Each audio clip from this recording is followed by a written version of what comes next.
In the beginning, stocks were flying high, and then one day, when no one expected it, they crashed. The consequences were unlike anything we've seen before. Moon Boys and OnlyFans models had no choice but to move back home with mommy and daddy. With their futures looking cold and gray, they wondered, will the stock prices ever go back up?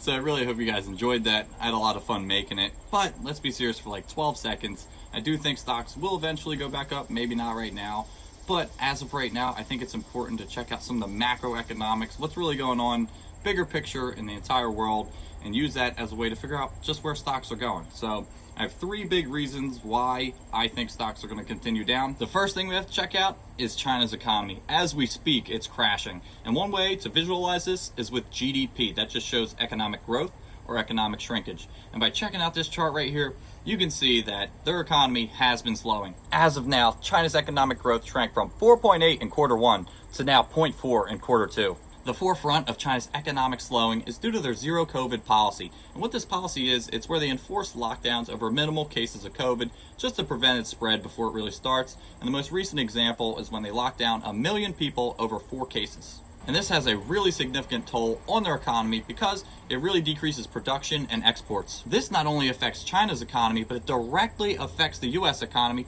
because we are giant consumers of their goods. For example, during 2020, we imported $434 billion worth of goods just from China. And just by looking at the astronomical amount of goods that we bought from China, you can tell that any economic struggles that they have, we're going to feel them as well. Not only does their production directly affect our economy, but if there's any fear about potential lockdowns, we could ultimately see a sell-off in the market. And that's exactly what happened in 2020. Well, China's economy is the first reason why I think we might have a market sell-off.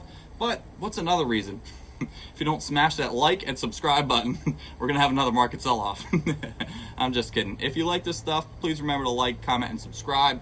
It's a new YouTube channel, and I'm trying to grow. The YouTube algorithm is pretty difficult. But the second reason why I think we might have a market sell-off is due to the Russia-Ukraine war, where they're putting a lot of global constraints on the entire world. Where Russia, normally the second largest producer of natural gas in the world, and also third largest oil producer, is showing decreased exports of both of these commodities. Russia's export of oil has decreased by 480,000 barrels a day. And this itself has very significant implications on every industry. Whether we like it or not, oil is a major reason why industries have exploded and also been maintained for a long period of time. As of now, 40% of all the world's energy is provided just by oil. So with any changes in any of the oil prices, we can see drastic effects in many different industries. 9% inflation.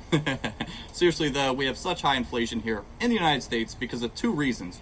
One, we printed way too much money, and two, we have decreased supply of things like oil and other commodities. You combine them both, and then the value of the dollar just plummets. So we just talk about potential lockdowns causing supply chain issues, and also we combine that with decreased oil, and both of those together, what does that mean? Bull market. All-time highs. Seriously though, and to me, it doesn't mean that we're going to a bull market, at least not yet. But what it does tell me is that we have a good opportunity to buy things for cheap. Not only are things cheap now, but I think they're going to be cheaper soon. And here's the third reason why. No better way to see if the US stock market's going to crash than to check out the US economy. And right now, we have 8.5% inflation, and that's down from 9.1%, which is still ridiculous. Both of them are ridiculous, and they need to come down. We're paying way too much for normal commodities. Now, let's see if the US economy is growing or shrinking. And by looking at the GDP, we've had 2 negative quarters in a row, which means the US economy has been shrinking for 2 quarters or 6 months. And actually, that's the definition of a recession. It's been that way forever, but for some reason this year they decided to change it. I'm not going to get too into that because I like to follow strict criteria as to where we are. It just gives me a better understanding of what's going on. But you can believe whatever you want. It's perfectly fine. I think we're in a recession. I think we have record inflation.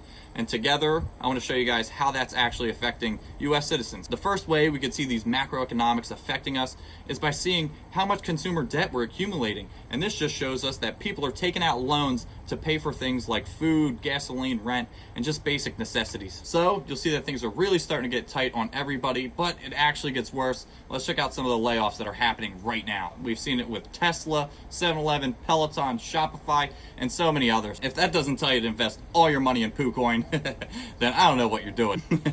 Do not invest all your money into PooCoin. I was totally joking. And also, none of this was financial advice. None of it at all, all right? Zero.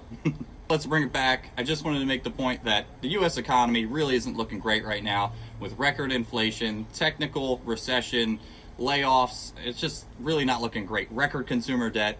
So to me, looking at kind of this big picture just from the US standpoint, I could even see a sell-off in the market coming in the near future. Now, let's put the whole picture together, all 3 points. First, China's potential lockdowns really doesn't look great. They could decrease supply at any point, which is not good. Second, we have Russia. They're really not exporting all the things we need just for an economy to run, so that's not good either. And then also we have bad US economics on top of it. To me, just looking at a worldwide picture, it really doesn't look great. I can't see why we would go to a bull market and all-time highs. It just doesn't make sense. So that's why I'm predicting we have another little sell-off coming forward. Maybe little, maybe big, but I still see a sell-off coming. And honestly, that's just my opinion. I could be wrong. This whole thing, the world could crash and the US market would be all-time highs. You know what I mean, though. Sometimes the market doesn't make sense, but ultimately, I do think it's going to go down. But as always, thanks so much for watching, everybody. I hope you enjoyed. Remember to please like, comment, and subscribe. Can't wait to see you in the next one.